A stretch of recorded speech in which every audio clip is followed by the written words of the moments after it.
Imagine an empire that believed itself to be eternal, where every defeat was seen as impossible, every victory as divine destiny. Now imagine this empire being overthrown not by gods, but by men, not by colossal armies, but by tactics, cunning, and courage. Rome, the mistress of the world, bled, and it bled deeply.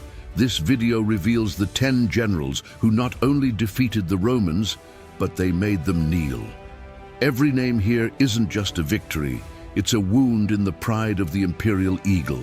Get ready to meet the men who proved that even the most feared empire in history could crumble in the face of a well-laid plan. Rome marched with arrogance. Her legions crossed scorching deserts, dark forests, and treacherous mountains with an unshakable certainty that the world belonged to her. Defeats.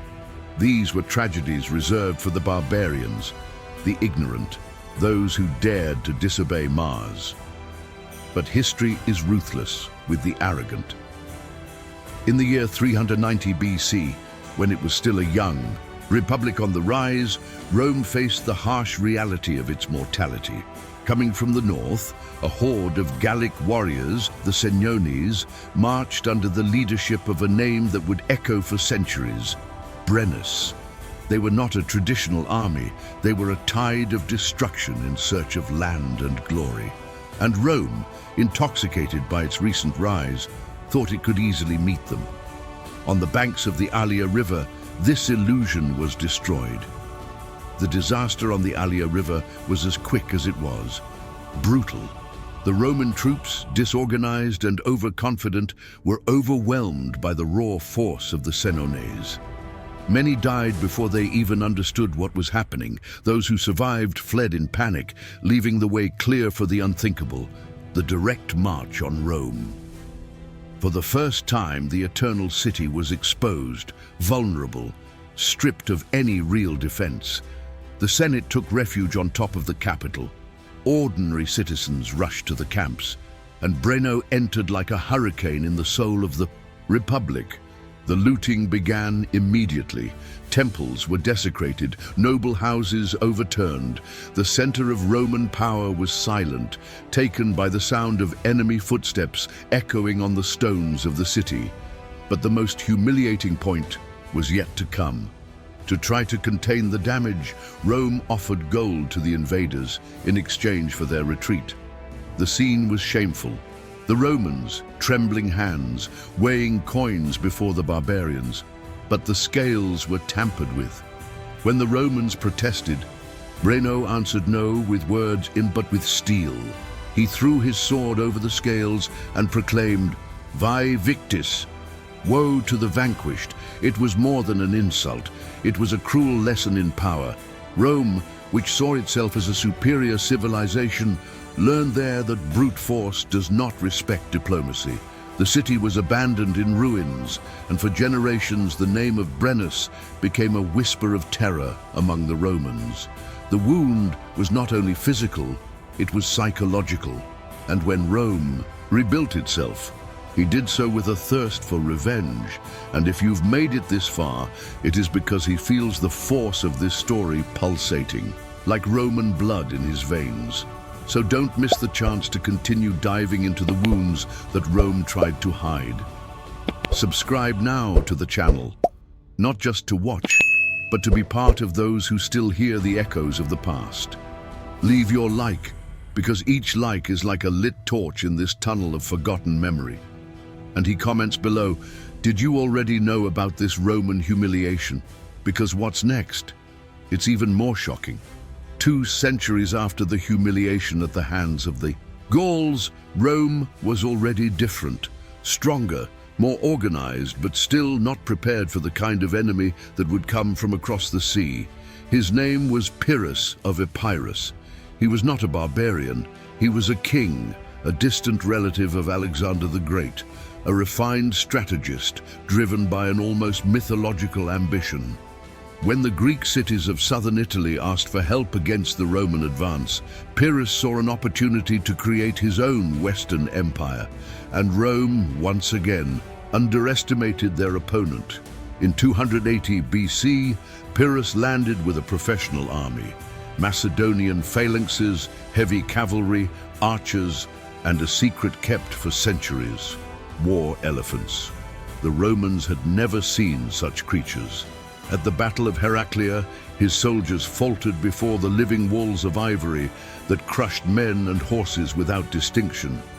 The victory was Pyrrhus, but the price was too loud. The following year, in Asculo, the scenario was repeated: another victory and more deaths than could be counted. It was after this second carnage that Pyrrhus uttered a phrase that would echo for millennia: "One more victory like this, and I will be lost." It was the birth of the term Pyrrhic victory. But for Rome, the weight of humiliation went beyond the blood spilled. Pyrrhus was not a disorganized invader. He was a master of military discipline. For the first time, Rome found herself facing a force so well-trained, so methodical, that her own methods seemed primitive. The defeat was a lesson, and Rome, even bleeding, began to study the enemy. If Brennus wounded Rome and Pyrrhus taught her to rethink, Hannibal brought her to the brink of destruction. The son of the Carthaginian general Hamilcar Barca, Hannibal grew up with Roman hatred coursing through his veins. At the age of 9, he solemnly swore to destroy Rome, and he fulfilled that promise with a genius that rewrote war. In 218 BC, while the Romans were waiting for attacks from the sea, Hannibal crossed the Alps. It was an epic crossing. Snowstorms, tribal raids, shortages of supplies, but it has arrived. With cavalry, infantry, and about 40 war elephants, he arrived and turned Italy into a nightmarish field. At the Battle of the Trebia River, he ambushed the Romans in the cold and crushed them. At Trasimeno, he used the fog as an ally and destroyed an entire army. But it was in 216 BC in Cannae that Hannibal became a legend. With an outnumbered army, he besieged and annihilated 8 Roman legions. It is estimated that more than 50,000 soldiers died in a single day. It was a massacre, a national trauma. The Senate collapsed. Allied cities abandoned Rome. For 15 years, Hannibal roamed Italy like a shadow. He has never been defeated on Italian soil. Even when called back to Carthage to confront Scipio Africanus, his shadow hung over Roman memory. Parents terrified, their children with a warning: Hannibal is at the door. No name caused so much fear. Hannibal showed that Rome could be defeated not only by force, but by intelligence, by the unpredictable, by absolute mastery of the art of war. And perhaps, for this very reason, Rome never forgot him. Because the real victory, it is to make the enemy remember you, even after the battle. As Rome strengthened its hold on the Mediterranean, it felt that the Iberian Peninsula would be just another easily tamed province. They were wrong. In the land of the Lusitans, a name emerged that would never be erased from the memory of the resistance: Viriato. He was not a nobleman, he was not a general by training, he was a pastor. But he knew every curve, cave, and canyon of his land. When the Romans invaded, he turned the terrain into his weapon and his men into ghosts. It attacked like the wind. It appeared, struck, and disappeared. His army was small, ill-equipped, but deadly. Guerrilla warfare became his. Style and Rome, accustomed to battles in the open, was powerless. One by one, the generals sent to crush him would fall into ambushes, have supplies cut off, or simply disappear into the mountains. Viriathous's prestige grew so much that Rome was forced to do something unthinkable: propose a peace treaty, a humiliating concession for an empire that recognized no equality in anyone. Viriato had won, but not by force, by intelligence. Rome, however, does not tolerate shame for long, and as he could not defeat him on the field, he defeated him by treachery. He bribed 3 of Viriathous's lieutenants. They murdered him in his sleep. But when they went to collect their reward, they heard the icy sentence, "Rome does not pay traitors." Viriathus had shown the world that courage, strategy, and connection with the people could be more powerful than any legion. His name became a symbol, a scream, and her death, far from erasing her legend, immortalized her as a martyr of the resistance. Julius Caesar, the name that would become synonymous with glory, power, and invincibility, faced a moment when he nearly lost everything, not in the heart of Gaul, but in Egypt. After defeating Pompey and becoming the most powerful man in Rome, Caesar intervened in the disputes of the Ptolemaic dynasty, supporting Cleopatra against her brother, Ptolemy III. The Egyptian response came at the hands of an unexpected young woman, Arsinoe, Cleopatra's sister, who escaped from Roman custody and allied herself with General Achilles. Together, they reorganized the Egyptian army and launched a devastating siege against Caesar. Rome's most feared general, besieged inside the royal palace of Alexandria, was forced to improvise. His troops were cornered, part of the fleet destroyed, supplies cut off. Fortifications were hastily built, and Roman soldiers spent days facing ambushes in narrow alleys. For the first time, Rome implored foreign help. The world watched with incredulity. Caesar, symbol of Roman supremacy, now reduced to a cornered commander in foreign territory. Only with the arrival of Mithridates, Pontus's allied forces, was the situation reversed. Caesar regained control, yes, but the scar remained. The siege of Alexandria revealed to the world that even giants have weaknesses. For the Egyptians, it was a breath of glory. Seeing the conqueror surrounded within his own city was like breaking, for an instant, the spell of Roman domination. History does not forget this detail. Even Caesar bled, and what bleeds, it can fall. What terrified Rome the most? An indomitable barbarian? No. The real terror was someone who thought like Rome, but he fought against it. That was Arminius.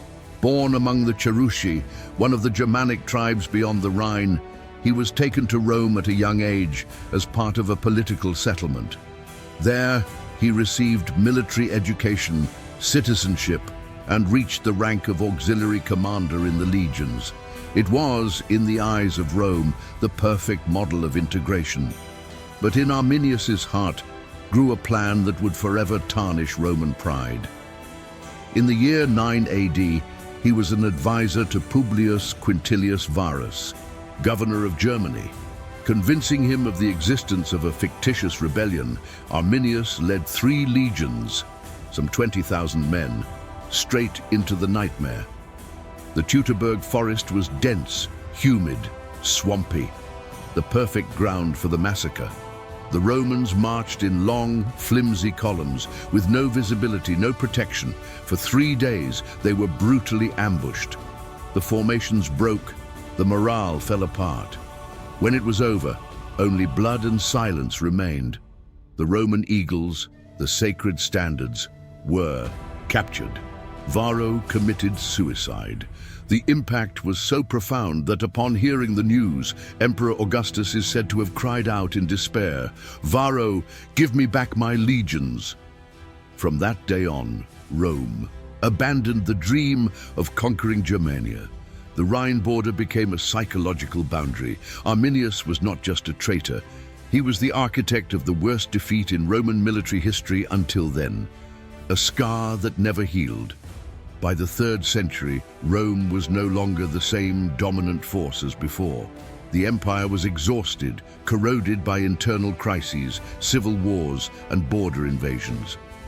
In the midst of this collapse, a new power arose in the east, the Sassanid Empire.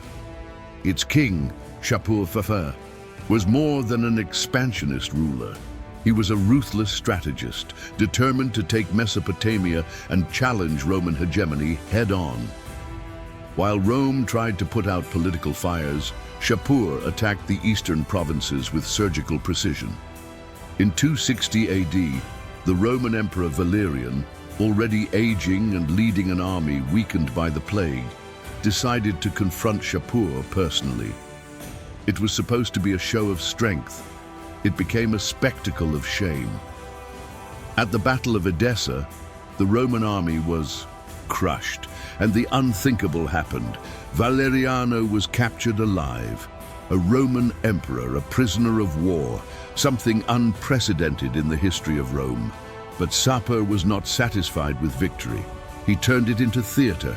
Valerian was kept as a slave. According to reports, he was forced to kneel as a step for the king to ride his horse. After his death, the emperor's body was reportedly skinned, embalmed, and displayed in a Persian temple as a trophy. Rome, which for centuries had erected statues of its gods and leaders, now saw its own emperor transformed into a relic of humiliation. The news shook the empire. Never before, and never again, has a Roman emperor been captured like this. Shapur did not only win militarily, he laid bare the fragility of the Roman throne, showing the world that even the top was not safe when the empire began to rot from within. By the beginning of the 5th century, Rome was no longer the indestructible power it once was. Internally, the empire of the West was unraveling in political betrayals, stuck in economic crises, and saw its borders weakened. And it was against this backdrop of decadence that an enemy emerged that Rome itself had trained and underestimated: Alaric, king of the Visigoths. He was not an ignorant barbarian. He had already served in the legions, knew the Roman military codes, had negotiated with emperors, and knew, like few others, the weak points of the Eternal City. Tired of broken promises and ignored treaties, Alaric marched against Rome. In the year 410 AD, after weeks of siege and tension, the city, poorly defended and weakened, opened its gates. For the first time in nearly 800 years, a foreign enemy triumphantly entered Rome. For 3 days, the Visigoths looted palaces, houses, and warehouses. They did not destroy churches, but the rest were given over to plunder. It was not the physical destruction that hurt the most, but the symbolic blow. Saint Jerome, upon hearing the news, wrote in despair, "The world has collapsed." And in fact, it collapsed. Alaric didn't just sack a city, he broke the spell that surrounded Rome. It proved that the capital of the empire was not untouchable, that the gods no longer protected their temples, that the walls were not eternal. More than the loss of treasures, it was the loss of an idea. Rome, the center of the world, could fall. Alaric opened a wound that would never heal, and that heralded the beginning of the end. 45 years after the sack of Alaric, Rome was still standing, but it was only a shadow of what it had once been. Weakened by internal disputes, abandoned by cowardly leaders, and plunged into administrative ruins, the city unknowingly awaited the final blow. And he came from the sea. Genseric, king of the Vandals, had built a naval empire from North Africa. He ruled Carthage, dominated trade routes, and with a powerful armada became a real threat to what was left of Roman power in the West. When he learned of the death of Emperor Valentinian III, who had promised his daughter to Genseric's son, the Vandal king saw his perfect excuse. He gathered his fleet, crossed the Mediterranean, and found Rome once again defenseless. The new emperor, Petronius Maximus, fled and was killed by his own subjects. Genseric entered without resistance, but his serve was not like Alaric's. He was methodical, cold, surgical. For 2 weeks, the Vandals dismantled Rome piece by piece. Works of art, religious relics, precious metals, everything was taken. There was no fire. There was no visible destruction. But what Genseric did was even worse. He emptied the soul of the city. It took away its symbolic weight. His name has become synonymous with cold, unrelenting destruction. The term vandalism was born from this act, and with him, Rome ceased to be Rome. It has become nothing but ruin, a glorious skeleton awaiting the end. The generals we saw here were not only enemies, they were mirrors. They showed Rome its own vulnerability, its arrogance, its limits.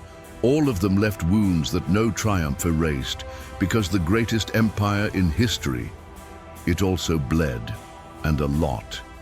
If this story moved you, if it somehow made you see Rome and maybe even yourself in a new light, so repay that journey, subscribe to the channel and leave your like. This isn't just a click, it's your way of saying, I want more. More stories that remind us that even giants fall. More truths that transform us. And believe me, what comes next can completely change your view of power, glory, and the fall.